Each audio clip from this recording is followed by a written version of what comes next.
Bien amigos, estoy con la grata compañía del doctor Aurelio Ochoa Lencastre. Muy buenas noches, Aurelio, gracias. Ricardo, buenas noches, a tus órdenes. Bueno, el día de ayer estuvimos también con la grata presencia de la alcaldesa de la convención, la señora Fedia Castro, vino acompañada del alcalde Maranura, el señor Francisco Marcavillaca. Han venido a hacer una serie de gestiones a Lima vinculadas con la necesidad de apoyo del Ministerio de Transportes para reparar carreteras, que las inundaciones y las lluvias, las vicisitudes del clima los han perjudicado tremendamente. Y estamos hablando de 10 distritos, Aurelio, que pertenecen a más de la mitad del área geográfica del departamento del Cusco, porque la convención, la mitad o más de la mitad es ceja de selva y selva, ¿no? Y ahí están 10 distritos. Te menciono algunos que recién se han integrado, Aurelio, a la capital, que son Quimbiri y Pichari, ¿no es cierto?, que están cerca del Brae, Vilcabamba, ¿no? Y bueno, los tradicionales Maranura, Queyouno, Santa Teresa, Santa María y Santa Ana, Quillabamba, ¿no? Bueno, ellos exigen apoyo del gobierno para la construcción, por ejemplo, de la autopista Machu Picchu, ¿no? Sostienen que es un derecho, una necesidad para facilitar el acceso que fue interrumpido como consecuencia de la destrucción de la vía férrea hace algunos años, ¿no es cierto?, que era, digamos, la principal fuente de transporte que llevaba al Cusco a Quillabamba y que les abarataba el costo del peaje, en fin. Vienen con una serie de solicitudes y esperanzas. El gobierno de Alan García, ya saliente, ha declarado la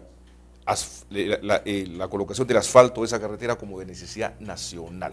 Entonces yo, ¿para qué hago todo este preámbulo? Para decirte y recordarte que también el gobierno de Toledo declaró como de necesidad nacional una serie de cosas, entre ellas la carretera Cabana. La carretera fue, y ya sabemos cómo terminó. Mejor dicho, no ha terminado. No ha terminado. Entonces lo que mortifica un poco es cómo, digamos, se trafica cuando ya no se tienen las posibilidades de ejecutar, digamos, con las esperanzas de los pueblos, ¿no? Entonces yo quería un comentario tuyo sobre ello. Sí, con el mayor gusto, Ricardo. Claro que preocupa eso, y sobre todo en este caso, pues de todas maneras un poco quizá con la mejor voluntad, pero un poco inocentes, entonces de venir a estas alturas del partido hacia un gobierno que ya se va y que no ha hecho, ¿no?, durante 5 años. Entonces me parece que más bien lo que han debido es esperar un par de semanas, bueno, digamos un par de meses, ¿no? Entonces, para que la nueva administración más bien al contrario se le plantee, porque lo que pueda ofrecer la actual, bueno, simplemente quedará en eso, en ofrecimiento, en papeles, en buenas intenciones. Entonces creo que de todas maneras eso han debido meditar estas autoridades, ¿no es cierto?, de nuestra tierra que tú mencionas. Entonces, porque como te señalo, con la mejor voluntad, ¿no es cierto?, seguramente ellos han acudido, pero hay que ser prácticos, por favor, es gente que ya se va, que ya varios han renunciado, ¿no es cierto?, entonces, de las actuales autoridades. Entonces ya lo que están haciendo es preparar no digo su huida, pero sí, digamos, su salida en todo caso. Entonces, digamos, en este momento, esas autoridades, las que ya se van a ir, bueno, por favor, ¿qué cosa es lo que van a pensar respecto a estas propuestas que lógicamente son, como tú señalabas, esperanzas de estos pueblos, ¿no? Entonces, si no se ha hecho en 5 años, por favor, pues a las finales del partido, cuando ya falta pocos minutos de que termine el partido, pues ya es un poco difícil. Lo que es peor, y acá viene justamente algo que habría que señalar, preocupa también por parte de las autoridades, de nuestros paisanos, en este caso de los cusqueños, que habiendo tenido tantos ingresos respecto a lo que es Camisea, porque recordemos que esto se reparte pues en todo el departamento, ¿no? Entonces, una cosa como esta, que está precisamente, en este caso, con relación a lo que sería Quillabamba, a lo que sería Machu Picchu, en fin, habría que preguntarse, bueno, ¿qué se han hecho con los recursos que hasta la fecha, tengo algunas cifras, me permiten mencionar. Por favor. En el 2011 entraron por concepto de regalías por Camisea 616 millones de dólares, ¿no?, de los cuales el Cusco recibió el 50%, o sea, 308 millones de dólares. ¿Solo en medio año? Solamente en medio año, mientras que entre el periodo comprendido entre el 2004 y el 2011, o sea, estamos hablando de 7 años, se recibió 1.550 millones de dólares, o sea, un promedio de algo de más de 250 o 280. Es una supermillonada, Ricardo. Entonces habría que preguntarse, ¿qué es lo que se ha hecho por la población? Entonces yo pienso que la población, en este caso la sociedad civil, tiene que tomar cuentas a la actual y a las anteriores administraciones. ¿Qué es lo que han hecho? Porque hay una cosa, es tanto ese dinero, y una cosa adicional. Esto se refiere solamente a las regalías que hoy día precisamente el consorcio Camisea ha publicado. O sea, hoy día acaba de publicar, señores, esto es lo que hemos entregado en regalías, ¿no es cierto?, hasta la fecha y durante el año 2011. Sabemos que el 50% corresponde al Cusco, pero eso es solamente regalías. Recordemos que adicionalmente viene el 50% del impuesto a la renta, lo que significa que esto más que duplica. Entonces, es una situación que de todas maneras debiera preocuparnos y a la población cusqueña en particular decir a sus autoridades, oye, ¿qué pasó? ¿Qué pisó? ¿Qué es lo que han hecho? ¿No es cierto? No solamente la actual, bueno, la actual ya tiene 6 meses, ¿no? Pero las anteriores, ¿no es cierto? Entonces, ¿dónde están de repente guardadas en los bancos? ¿No es cierto? Algo parecido a lo que pasa con la zona de Ancash, ¿no es cierto? Que tienen más de 1.000 millones de soles guardados, ¿no es cierto? Y no los pueden gastar todavía. O lo que acaba de pasar con Iquitos, es una cosa increíble, Ricardo, que hoy día también se ha publicado, coincidencia de la vida. La Universidad de Iquitos y sobre todo el Instituto de la Amazonía, que es muy bueno, sin embargo, parece que no tiene capacidad de gasto, porque han tenido que devolver por no haber utilizado, o sea, han devuelto al erario, ojo, han devuelto 14 millones de soles. Para una universidad es un dineral. Por supuesto. Ahora, habría que preguntarse qué es lo que ha hecho la Universidad del Cusco. Tengo entendido de que tiene más de 100 millones guardados de igual manera, o sea, no hay proyectos. Entonces, mientras estamos solicitando a papá gobierno, ¿no es cierto?, al erario fiscal, de que, pues, digamos, destine más recursos, tenemos en el banco guardados y no podemos gastarlos, ¿no es cierto?, porque no hay proyecto de investigación, que es para lo que está destinado. Entonces, es una situación realmente terrible. Entonces, en el extranjero supongo que se preguntan, dice, pero ¿cómo es posible teniendo tanto dinero guardado, tanto dinero que ingresa, ¿no es cierto?, en este caso a los gobiernos regionales, o sea, no solamente al Cusco, sino estamos viendo otros gobiernos también, o a unas universidades que reciben rentas y a través del canon, ¿no es cierto?, o de las regalías? Sin embargo, vemos de que, digamos, no hay capacidad de gasto. Es decir, no hay capacidad de gasto. O sea, quiere decir que no tienen necesidad. Bueno, si no pueden, entonces sería bueno que lo destinen a otras universidades, porque esa es una forma también de compartir, porque no podemos ser como el perro del hortelano, pues no hacen ni dejan hacer, ¿no es cierto? Esa es una situación realmente preocupante. Es el caso similar al de la Universidad de Cerro de Pasco, que también recibe importantes cantidades de dinero por las regalías que recibe por la minera Volcan, que es la principal operadora ahí en medio de la ciudad, ¿no es cierto? Claro. Y sin embargo, pues no se ha avanzado prácticamente nada en los últimos Es una años. pena, ¿no? Todo lo que se ha podido hacer en la universidad que está ubicada dentro de la ciudad de Cerro. O sea, en este caso no solamente ya son las universidades, sino también los gobiernos regionales, locales, ¿no es cierto? Entonces, teniendo tanto dinero, lo que habría que preguntarse es que todo ese dinero que se ha recibido, más de 1.550 millones de dólares, no estamos hablando de soles, ¿ah? O sea, el Cusco ha recibido. Bueno, habría que ver, y adicionalmente a eso está el impuesto a la renta, como decíamos, el 50%. Entonces, cualquiera se pregunta, dice, y yo hace poco he estado, bueno, lógicamente ha mejorado el Cusco, pero la verdad, esa inyección de dinero no se ve. Entonces, es una situación preocupante y que justamente creo que la sociedad civil, ¿no es cierto?, debe tomar cuentas, ¿no es cierto?, las autoridades. ¿Qué es lo que han hecho? ¿Qué están haciendo? ¿Qué piensan hacer? Porque van a seguir recibiendo, conforme, digamos, se encuentren más lotes, el gas, por ejemplo, en el caso cuando haya otros lotes que también encuentren gas, se comience a explotar, van a seguir recibiendo, pero no van a continuar sin, digamos, tener capacidad de gasto. Bueno, la verdad creo que habría que comenzar capacitando a la gente para que justamente pueda generar proyectos, ¿no es cierto?, que demanden, que gasten eso. O sea, tienen dinero, ahora ya no hay el asunto de que, oye, no hay dinero, ¿no es cierto? Y sin embargo, de repente en algunas provincias altas del Cusco es probable que al igual que en Puno, ¿no es cierto?, se sigan muriendo compatriotas, niños nuestros. Y esa es una pena realmente, ¿no es cierto? Entonces, habiendo sobre todo dinero. Así es. Yo quiero recordarle al público que 300 millones de dólares, 308 millones de dólares, que es lo que recibió el Cusco el 2011, ¿no es cierto? En 6 meses. En 6 meses del 2011, amigos y amigas que nos escuchan y nos ven, es el equivalente, Aurelio, al presupuesto de todos los programas de asistencia alimentaria que se manejan a nivel nacional. Vaso de Leche, Prona, comedores populares gastan aproximadamente 300 millones de dólares al año, ¿no? O sea que es un montón de plata lo que recibe el Cusco. Ahora yo digo, si por lo menos se hubiese utilizado parte de ese dinero en promover a nivel piloto, me hacen señas, acá termino, por ejemplo, el uso en chiquito, por lo menos, para que la gente vaya conociendo y aprendiendo las energías renovables, solar, eólica, geotérmica. Creo que hay algunas zonas creo que en el Cusco no, pero Sobre creo que todo en Moquegua, en ser, Aguascalientes ¿no? podría ser, ¿no? Por ejemplo, ese tipo de cosas, aunque sea, pero no ha habido iniciativas de ese tipo, Aurelio. De eso vamos a conversar, porque en el siguiente segmento vamos a hablar sobre si existe o no una política energética en el país. Regresamos, estamos con el doctor Aurelio Ochoa Alencastre.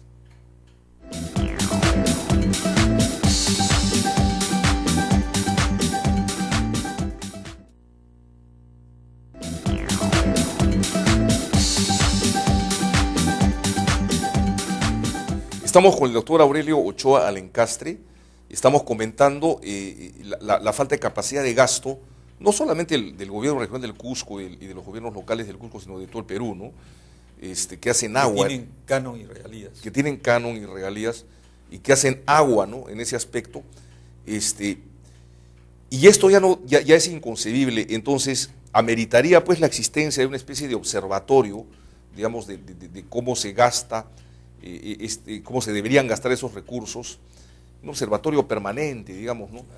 En el que participen de repente los colegios de ingenieros, que sería una parte importante para el país, y sobre todo, digamos, los congresistas, ¿no? O sea, los nuevos parlamentarios deberían ser los primeros fiscalizadores o supervisores de cómo se está ejecutando el gasto que se recibe por concepto de canon y regalías. Bueno, tiene razón, porque hay una cosa, recordemos, Ricardo, que los congresistas tienen esa función precisamente de vigilar, de ver, no solamente a nivel de gobierno central, sino también de gobiernos regionales, locales. O sea, esa es su función, la de, digamos, fiscalizar, ¿no es cierto? Una de sus funciones, aparte de legislar. Entonces, me parece, por ejemplo, la idea que das debería ponerse en práctica, ¿no? Entonces, los colegios profesionales en general, no solamente el de ingenieros, sino todos los colegios profesionales, ¿no es cierto?, junto con los congresistas. Entonces, cuando... Las universidades. Las propias universidades, ¿no? Pero, en cierta manera, las universidades, como también al final son parte del problema y no pueden gastar, creo que son juez y parte. No, preferible en este caso sería la sociedad civil, de tal manera que esté viendo, observando, y tú justamente por eso señalabas el observatorio de la sociedad civil junto a sus autoridades, en este caso los congresistas, ¿no es cierto?, pero digamos, de todas maneras la parte importante seguramente la van a ver la sociedad civil a través de los colegios profesionales, no solamente tampoco colegios profesionales, sino inclusive los mismos sindicatos, en fin, todos tienen que tratar de velar porque es por su propio interés. Federación Campesina. Todos, ¿no es cierto? Porque, por ejemplo, efectivamente lo que acabas de señalar, que vienen estas autoridades y dicen al papá gobierno, ¿sabes qué? Quiero que me hagas mi carreterita. Oye, el gobierno le dirá, como se lo ha dicho en más de una oportunidad, oye, pero ahí que te sobra la plata, entonces, ¿cómo es posible que no gastes, no es cierto? Entonces, me parece que una forma, digamos, muy práctica sería que ahora que ya entra en funciones el nuevo Congreso, ¿no es cierto?, los congresistas, ¿no es cierto?, de los departamentos o de las regiones donde precisamente exista esta bendición del cielo, como son justamente las regalías, ¿no?, ya sea mineras, petroleras, gasíferas, en fin, que justamente hagan lo posible para que esto se destine, ¿no es cierto?, lo más rápidamente posible para mejorar la condición de nuestras poblaciones, porque no es justo que se sigan muriendo de frío en las alturas, ¿no es cierto?, de los Andes, en los departamentos sobre todo del sur. Mientras tanto tenemos pues dinero en el banco. Por favor, eso no puede ser, porque eso es un insulto, ¿no es cierto?, una cachetada a la pobreza. Eso no puede ser, no debe continuar, Ricardo, y ojalá que nuestros congresistas que se hacen cargo a partir del 28 de julio tomen acción, ¿no es cierto?, inmediata, si no lo han hecho los anteriores, ¿no es cierto?, y hagan seguimiento a sus gobiernos regionales, a sus gobiernos locales, a las universidades. Oye, si no puedes gastar, entonces habrá que compartir, hacer una bolsa con otros departamentos que en este momento tienen tantas necesidades, tipo Huancavelica, por ejemplo. Así es, Aurelio. Bueno, esperemos pues que se tome la iniciativa. Aparentemente hay una buena expectativa. Fíjate, y pese a las diferencias ideológicas que pueden haber, todo el mundo le desea éxitos al gobierno de Ollanta Humala. No sé cuán sinceros sean, pero al menos lo dicen, ¿no? Lo expresan desde la extrema derecha hasta la extrema izquierda. No, como peruanos deseamos eso, no sé, es obvio. No hay una sola persona que se haya puesto en un plan. En fin, eso lo esperamos. Volviendo un poco al término del primer segmento, la necesidad de tener una política energética en el país. ¿No? Yo mencionaba, pues, por ejemplo, si el gobierno regional del Cusco, por ejemplo, hubiese invertido un pequeño porcentaje de su presupuesto a investigar un poco a nivel piloto, digamos, la implementación de nuevas alternativas energéticas, eólica en alguna región, geotérmica, como tú lo mencionabas, solares, que es tan exitosa en la ciudad de Arequipa, qué sé yo. Si se hubiese por lo menos gastado una parte de ese presupuesto, Aurelio, a ello, y en donde dicho sea de paso hay muchos especialistas y técnicos cusqueños que conocen mucho el tema de energías renovables y que han venido a este programa. Ha estado Carlos Paredes, que es un promotor de esto a nivel de los yachachis. Claro. Ha estado el físico Ramiro Valdivia, que venía con mucha frecuencia, ya va a venir, amigos, que es cusqueño, Miguel Hasish Marín, que está en la Universidad Católica, en fin, mucho cusqueño metido en el tema, por supuesto Aurelio Ochoa Lencastre, que es un experto, conocedor. Bueno, pero ¿por qué no tenemos hasta ahora en el país una política energética, mi estimado? Bueno, efectivamente es en todos los niveles, al parecer, o sea, no solamente es a nivel del gobierno nacional, ¿no es cierto?, sino también estamos viendo que los mismos gobiernos regionales, bueno, no podemos esperar eso de los gobiernos locales, pero sí los gobiernos regionales, entonces realmente debieran preocuparse de la mano con las universidades, generar precisamente ese tipo de proyectos. Entonces, de tal manera que precisamente en el caso energético, por ejemplo, concretamente, pueda desarrollarse lo que como, digamos, como recursos se tienen en las regiones, ¿no? Entonces, en este momento, por ejemplo, quienes están más o menos adelante en este tema son los arequipeños, por ejemplo, están avanzando bastante. Claro que sí. El caso de Tacna de igual manera, el caso de Moquegua, pero son los que menos dinero tienen. Sí, pero son los que más están, digamos, avanzando de la mano con sus universidades. De acuerdo, me enseñas, Aurelio, vamos unos cortecitos y regresamos. Tiene que haber entonces planeamiento energético en el Perú, otro reto más para el gobierno de Ollanta. Regresamos, estamos con el doctor Aurelio Ochoa Alencastre.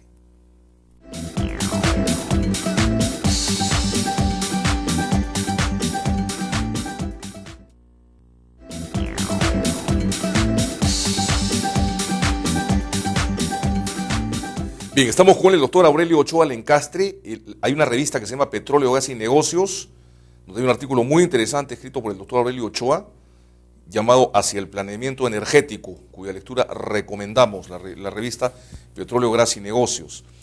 Y dicho sea de paso, en el mes de febrero, Aurelio Ochoa, tú anunciaste que iba a haber, que iban a haber recortes, que iba a haber falta de electricidad, lo dijiste, me acuerdo, en el mes de febrero, en un artículo en el Diario de Comercio, lo comentamos acá en este programa, claro, y el BCR ha anunciado que podrían haber cortes de electricidad durante los años 2012 y 2013. Esto debido a que las termoeléctricas vienen trabajando al 60% de su capacidad. ¿Por qué? ¿Por falta de qué? Por falta de gas.